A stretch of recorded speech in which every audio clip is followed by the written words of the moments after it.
sagot sa mga argumento ko. Pagkatapos, sabi mo, may ipit ka na ngayon. Yun! Sa tanong. Sige, ganito. Ano ba ang pangalan ng ng tunay na itinatag ng Diyos? Anong pangalan? Sasagot na ako? Sagutin mo. Nakikinig ka kung sasagot ako. Natural. Okay, sige. Ayon sa Biblia. Ayon sa banal na kasulatan, walang binigay ang Kristo na pangalan sa kanyang iglesia. Wala. Ang Church of God, common noun yan. Ang Church of Christ, common noun. Hindi pwedeng magamit as proper name or proper noun. Si Soriano lang at saka si Perez ang sa Bisaya pa nagbuot-buot. Nagbuot ng proper noun. Next question. Oh. Saan ba sinabi ni Kristo na hindi niya pinangalanan? Saan? Wala nga siyang binanggit. Saan? Saan? Hindi, saan Si nga Matthew chapter 16 verse 18, wala siyang binanggit na pangalan. Saan sinabi niya nga hindi niya pinangalanan? Anong sitas? Matthew chapter 16 verse 18, wala siyang binanggit na pangalan. Saan nga sitas na sinabi niyang hindi ko pinapangalanan? Answered. Answered. Saan? Answered. O ngayon, wala ka. Oh, Kanino ikaw yung ka wala na? eh. Hindi ka Kanino nakakaintindi sa sagot eh. Kanini ka Hindi nakakaintindi sa sagot. Dahil wala. Ngayon, Answer. Answer. ito pangalawang tanong. Ito pangalawang tanong. Yun. Hindi ba, sabi mo, hindi proper noun ang Iglesia ng Diyos. Di ba Sasagot sinabi na mo? ako? Sasagot na ako? Oh, sagutin mo. Okay. Based sa grammatical construction sa sentence sa Acts chapter 20 verse 28, 1 Corinthians chapter 1 verse 1 to 2, and Galatians chapter 1 verse 22, common noun po siya, hindi po siya proper noun. Based sa grammatical construction sa binabasa sa talata. May nakalagay ba doon na hindi proper noun? Fallacy of silence. Yun lang. Yan, nag-iimbento ka. Sarili mo lang yan eh. Fallacy of silence! Yun. Di ba sinabi ko na, based sa grammatical construction, hindi na kailangan pa ipababasa mo yung salita mo ngayon pagkatapos ipababasa sa Biblia. Hindi pwede yun. Based sa grammatical construction, klarong-klaro ang nakasulat sa Biblia. Common noun, hindi siya proper noun. May nakalagay ba common Next noun? question. May nakalagay ba? Yan ang next question ah. May nakalagay ba common noun? Based sa tamang comprehension, common noun. Sa sarili mo lang yon. Comprehension based on grammar. Yun ang masama eh. Hindi na nagbabasa eh. Basahin mo. Hindi ka nakakaintindi sa sagot ko eh. Hindi ka nakakaintindi. Nagbabasa nga ako at gumamit ako ng grammar. Ikaw nagbabasa ka, wala kang grammar, kaya nga hindi ka nakakaintindi, wala kang comprehension. Ito, tuturuan kita. Tuturuan na lang kita mo. Tuturuan? Sige nga, sige nga. Tapos kung tuturuan mo ako naman magtatanong. Ikalawang Korinto, 1:1, basahin mo. Ano nakasulat? Hindi, basahin mo nga eh. Ay, magbasa. Ikaw nagdilang sitas, ikaw magbasa. Takot ka magbasa kasi sanay ka sa history. Ikaw yung nagbigay ng setas, ikaw yung magbasa. Huwag mo kong babasahin. Ano ako? Boy mo ko? Sige na. Basahin mo. Yun ang mahirap. Sige, basahin mo. Yun ang mahirap sa kapitulo ba bersikulo Ay, hindi. dila. Ikaw yung kapitulo ba bersikulo dila rito eh. Ha? Ano nakasulat sa 2 Corinto? Yung sinasabi mo ngayon. Ano nakasulat? Abo. Iglesia ng Diyos. Tapos? Natural. Nakasulat. Hindi iglesia katolika. Deceptive argument. Sa 2 Corinthians, it is a common noun. Hindi mo yung mapapareha sa Iglesia Katolika na proper noun. Ay! Palacios! Deception! Kung sa korte pa ka, iko-contempt ka na. Tawala ka naman. Kailan nagiging proper? Kailan nagiging proper noun ang wala sa Biblia? Ay, hindi. Anong wala sa Biblia? Bakit ba ang grammar nagbebe sa Biblia? Ano ba klaseng tanong yan? Ha? Ano raw? Kailan mapaproper na kung hindi nakasulat sa Biblia? Sure di ay. Kung ang Diyos ba kung ang Diyos ba magtatatag, hindi tama? Kung ang Diyos ang magtatatag, hindi ba tama? Yung Oo. itinatag niya ay tama, pero hindi niya pinangalanan. O sino nagsabi sa iyo? Ang Biblia. Saan? Saan sinabi si Biblia na St. hindi niya Matthew pinangalanan? chapter 16 verse 18, walang pangalan siyang binanggit. May nakalagay ba doon na hindi pinangalanan? Hindi na nga niya binigyan ng pangalan kaya walang pangalan eh. Yun lang ba si Itas alam mo? Siyempre, ang pagtatayo ni Kristo, hindi ba? Ha? Pagtatayo ni Kristo. Kay Kristo tayo nagbabase nito kung pinapangalan ng Kristo o hindi. Ang pagtatatag, pwedeng wala. Pero sa Ayun, ibang pwedeng wala. sa ibang sita, Ayun! Wala ito eh. Oh, kawawa naman itong taong ito. di ba sinasabi mo hindi pinangalanan? Kawawa. Wala nga siyang binanggit na pangalan, di ba? Sabi niya, itatatag ko ang aking iglesia. Hindi niya sinabi na ito ang pangalan ng aking iglesia. Ang babaw naman ng argumento mo. Oh, ikaw yung mababaw rito. Hindi ka nakakaintindi sa binabasa mo. Sasabihin pa ba ni Kristo na hindi ko papangalanan? The fact na hindi niya binanggit, walang pangalan siyang binanggit eh. Dapat mag-aaral pa kayo. Ikaw ang mag-aral. Kasi nga, yung pagbabasa mo, wala kang komprehensyon eh. Ito, babasahin ko. Kawawa ka naman. Ito, babasahin ko yung unang Korinto, Babasahin ko. Sige natin. Babasahin mo. Sige nga. Unang Korinto. Ikalawang Korinto. Sige. Ikalawang Korinto. Labo ng mata ko, Kalawang Korinto. Uno. Ano, sige nga. Basahin mo. Sige nga. Dali lang. Sige, basahin mo. Oo. May sinabi diyang pangalan, ha? Sige. Si Pablo, na apostol ni Jesucristo, Jesus, sa pamamagitan ng kalooban ng Diyos, at si Timoteo, na ating kapatid, sa Iglesia Katolika. Oy, hindi naman pala eh. Yeah. Hindi naman pala Nagtatanong ka sa akin pagkatapos na binabasa mo, chine-change mo yung Iglesia ng Diyos yan, dyan ay hindi yan proper name, remember? Ito ang sabi niyan. Sa original Greek, hindi yan proper name. Hindi na kasi matanggap. Ikaw yung hindi makatanggap. O, tingnan natin sa original Greek. Teka, babasahin natin. Ito. Okay, 2 Corinthians. 2 Corinthians chapter 2, chapter 1, verse 1. Okay, Greek. Tingnan natin kung capital letter bang nakasulat. Tingnan nga natin. Okay, tingnan nga natin dito. Okay, ayun. Tingnan natin kung proper yung capital letter ba yung nakasulat rito. Tingnan natin.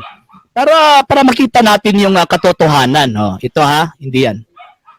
Okay, hindi yan. Hindi Okay. yan. Hindi yan.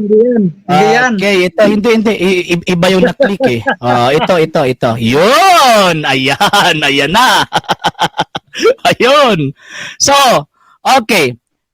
Itong sinasabi dito, Ecclesia 2 Theo. Ito.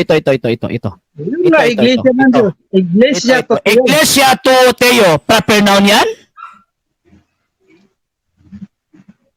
Matatawa yung mga biblical scholar sa inyo. Matatawa yung mga biblical scholar sa inyo kung babasahin nyo yan na proper noun yan.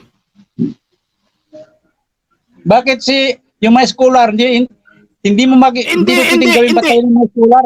Hindi. Kasi yung mga scholar sa inyo, mga experts, hindi ikaw expert rito. Bakit? Si Juan ba Hindi ka scholar expert yan? rito. Teka. Sinabi nga, Sinabi ni San Pedro, babasahin ko muna. Ito para hindi tayo mailigaw ng taong ito. 2 Peter chapter 3. verse 16. So kaya nga magbabasa tayo based sa mga scholar ha, sabi ni San Pedro. Okay. 16, gayon din naman sa lahat ng kanyang mga sulat na dooy sinasalita ang mga bagay na ito, na dooy may ilang bagay na mahirap unawain, na isinisinsay ng mga di nakakaalam at ng mga walang tiyaga, na gaya rin naman ng kanilang ginagawa sa ibang mga kasulatan, sa ikapapahamak din nila. So, para hindi ka mapahamak rito, yung Iglesia Tuho Cristo, tika muna. Yung Iglesia Tuho Teo, tika, makinig ka muna. Yung Iglesia Tuho, tika muna, hindi pa ako nagtatanong. Ito, yung Iglesia Tuho,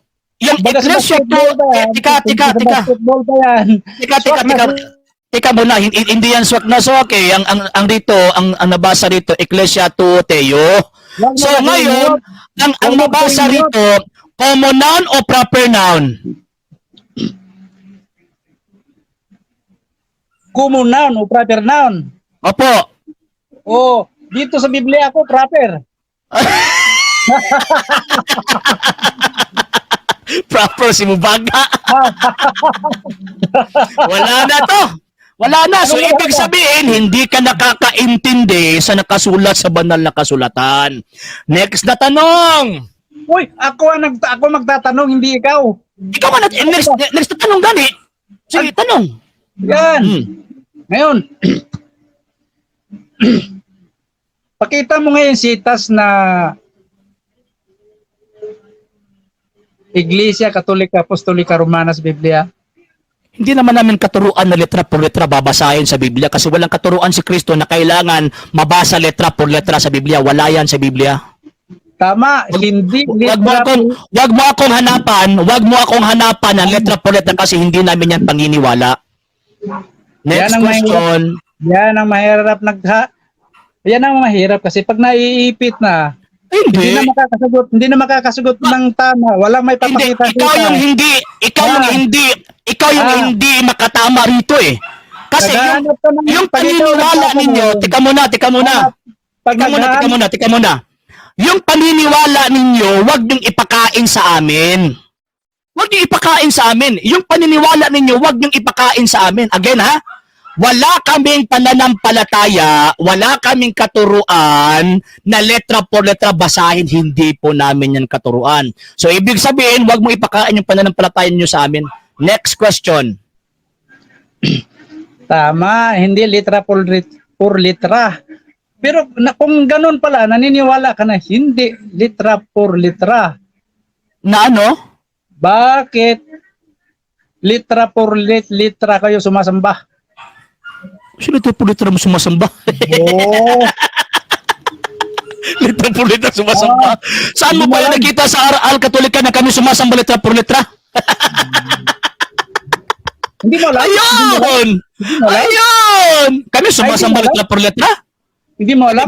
Sige nga, ilatag mo nga na sinasabi ng Iglesia Katolika na ang mga Katoliko sumasamba letra por letra. Sige nga. Pero, tanong mo, saan daw mababaw ko sinasabi ng Iglesia Katolika? Ano ba, para kang loko-loko pag sinasabi mo na litra por litra kami sumasamba. So ikaw yung loko-loko rito ngayon? Ay, ikaw. Kasi pinipilit mo na kami sumasamba letra por letra. So ikaw ay ano loko-loko rito ngayon? Yun bang paglilingkod nyo sa mga larawan? Hindi. Ayun! Umabot. Okay. Tapos na tayo sa iglesia, punta naman tayo sa larawan. Hindi, balik tayo sa iglesia. Wag ka pumunta muna sa larawan. Dito muna tayo sa iglesia. Balik tayo. Sige. Pakita mo yung bigyan mo ko ng sitas na kahit na hindi litra por litra, batayan lang. Kasi si Pablo, ginagamit ni Pablo yung iglesia ng Diyos. Isang beses, hindi na ginamit ang Iglesia Katolika dahil wala sa Biblia yan. Invento lang yan, galing sa tao. Okay. Sagot. Sasagot na ako. Sasagot na ako. Okay. Yung katuruan na kapag hindi mabasa sa Biblia ay hindi totoo, invento yan ni Luther na sinusunod ni Mr. Soriano. Wala yan. Sabi, teka, sasagot muna ako. Sasagot mo na ako. Sasagot mo na ako. Wag mo akong i-interrupt sa sagot ko. Again, pinaka number 1, walang katuruan ang Panginoong Hesukristo na kapag magturo, kailangan mabasa letra por letra. Wala yan sa Biblia. Kaya nga, yung pangalan ng iglesyang ipinatag ni Kristo, hindi yan inilagay ni Kristo sa nakasulat sa Biblia. Bakit po? Kasi alam po niya na darating kayo na mag-aangkin nito. Ngayon, bakit ginamit ng mga apostol ang iglesia ng Diyos? Hindi po siya proper name, kundi descriptive name, kagaya ng iglesia ni Kristo, iglesia ng Diyos, iglesia ng mga hintil, iglesia ng mga taga-Korinto, iglesia ng mga taga-Roma. Kasi descriptive name yan, hindi yan proper name. So ngayon, pag sasabihin mo sa akin na merong bang mabasa sa Biblia, Iglesia Katolika, kung may mabasa pa, aangkinin ninyo yan. So again, wala kaming katuruan na letra por letra. So ang base namin, bakit Iglesia Katolika? St. Matthew chapter 16 verse 18, even the gates of hell shall not prevail against it at the time of the foundation until now. Sa lahat ng panahon ay nandyan ang kanyang iglesia. Catholic in time. Number 2, Catholic in place. St. Matthew chapter 28 verse 19 to 20, I will be with you always till the end of time. So ibig sabihin, ang kanyang iglesia, Catholic in place. Number 3, Catholic in origin. Bakit po? Kasi ang iglesia po niya ay hindi po ito nawala from the time of the foundation until now. Paatras po sa lahat ng panahon nandyan po ang kanyang iglesia. Romans chapter 1 verse 7 to 8. Next question. Catholic in origin, baka mo? Sinagot ko na. One word is enough for a wise man. Catholic in origin, baka mo? One word is enough for a wise man. Ngayon, sa Israel ba, nung nagtatag si Kristo, may Katoliko na. Sagot. Sasagot na ako. Oh, sige. Okay. Ang ating Panginoong Hesukristo, siya yung founder ng Iglesia Katolika. So, ibig sabihin, before Christ, wala pang Iglesia Katolika. Sana si Tas. St. Matthew chapter 16 verse 18, sabi ng Panginoong Hesukristo, I will build my church and even the gates of hell shall not prevail against it. Teka muna, sasagot muna ako. Sasagot mo na ako. Teka. Di ba sagot ko kanina? Di ba? Teka muna, sasagot mo na ako. Wag mo na akong i-interrupt. St. Matthew chapter 16 verse 18, sinabi ng Panginoong Hesukristo, kung iintindihin na nakasulat, even the gates of hell shall not prevail against it. Catholic in time, bakit? Kasi hindi niya gustong mawala ang kanyang iglesia. So, universal siya in terms of time. Catholic siya in terms of time. Catholic in place. St. Matthew chapter 28 verse 19 to 20. I will be with you always till the end of time, sabi ng ating Panginoong Hesukristo. Kasi Catholic, ang meaning niya is universal. Universal in time, universal in place, and universal in origin. Bakit po? Kasi hindi ito pwedeng malaganap kung hindi ito galing sa Jerusalem. Ang Iglesia Katolika, as per history is concerned, ang Iglesia Katolika ay galing sa Jerusalem. Next question. Saan naman nababasa sa Biblia na ang Katoliko ay galing Jerusalem? Answered. Saan? Answered. Answered. Saan? Answered. Sana sitas. Ganun Answered lang nga, di ba? Ano answered? Wala. Hindi ito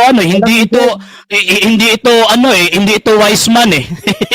hindi naiintindihan yung sagot ko rito. Again, sinabi ko kanina, one word is enough for a wise man. Bakit po? Kasi sinabi ko na Catholic in time, Catholic in origin, Catholic in place. St. Matthew chapter 16 verse 18, St. Matthew chapter 28 verse 19 to 20, and Romans chapter 1 verse 7 to 8. Galing ba ito sa Jerusalem? Yes. St. Luke chapter 24 verse 47. Ayon sa history, ang iglesia niyan ay Iglesia Katolika. Next question. Sabi mo kasi galing Jerusalem ang Katoliko. Ang tatag ni Kristo, nagtatag si Kristo sa Jerusalem. Iba kasi yung galing sa Jerusalem at iba yung galing sa Roma. Sasagot na ako. At iba yung nakarating sa Roma. Sasagot na po ba ako? Ha? Mahilig ka rin lang magtanong ng sitas, kapitulo, versikulo, ipakita mo yung sitas ng Katoliko galing sa Israel. At sinabi ni Kristo na itatayo ko ang aking Iglesia Katolika Apostolika Romana. Kasi ang pangalan ng iglesia, doktrina yan. Doktrina yan, kaibigan, doktrina. Okay. Sasagot na ako. Ang aral, Teka. ang Ang aral dami-dami mo ng tanong. Sasagot muna ako. Ang aral niyo kasi, Sasagot muna ako. wala sa Biblia ang doktrina niyo kaya hindi mabasa. Yun. Okay, sige. Sasagot muna ako ha. Again, di ba sinabi ko na kanina, one word is enough for a wise man. Pinaka number one, hindi doktrina ng ating Panginoong Jesucristo na dapat nakasulat lahat sa Biblia. Wala. Turo po yan, doktrina yan na inimbento ni Luther na inadapt ni Mr. Soriano. Pangalawa, di ba sinabi ko na kanina hindi pinangalanan ng ating Panginoong Jesucristo. Pero by nature, Catholic in time, Catholic in origin, Catholic in place. Catholic in time, yung sinabi ko na kanina, St. Matthew chapter 16 verse 18. Catholic in place, St. Matthew chapter 28 verse 19. Then Catholic in origin, St. Luke chapter 24 verse 47, kasi galing ito sa Jerusalem ang paglaganap sa iglesyang itinatag ng ating Panginoon sa Kristo. Pag sinabi kong galing, ang ibig sabihin, ang origin of this church, galing mismo sa Jerusalem. Bakit po? Kasi doon itinatag ng Panginoon sa Kristo ang kanyang iglesia. Kaya nga sabi ko, origin. Ibig sabihin, from. So, nanggaling sa Jerusalem. Next question. Yun nga masama eh. Pinagyayabang mo galing Jerusalem. Yun ang pinagyayabang mo galing Jerusalem. Ang isang galing Jerusalem, dapat makita yan, mapatunayan yan sa Biblia, hindi sa bunganga lang. Okay. Sagot. Sasagot muna ako.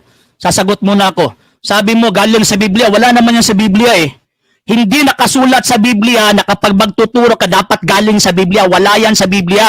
Invento yan ni Luther eh, na sinusunod ninyo. Wala yan sa Biblia. Huwag niyong ipilit yan sa amin kasi wala kaming paniniwala, wala kaming doktrina na letra por letra lahat nakasulat sa Biblia. Kahit nga ang Kristo, sinabi niya, ako'y sumasa inyo palagi hanggang sa katapusan ng mundo. Hindi sinabi dyan first century, second century. Hanggang sa katapusan ng mundo, hindi detalyado. So, ibig sabihin, maraming mga bagay na hindi nakasulat sa Biblia pero dapat natin paniwalaan. Sa anong paraan? 2 Thessalonians chapter 2 verse 15, by way of apostolic tradition. Yan yung pinaniwalaan namin. Yung Biblia ninyo, wala yan sa Biblia. Wag mo ipakain sa akin na hindi pa nananampalataya ng mga apostol.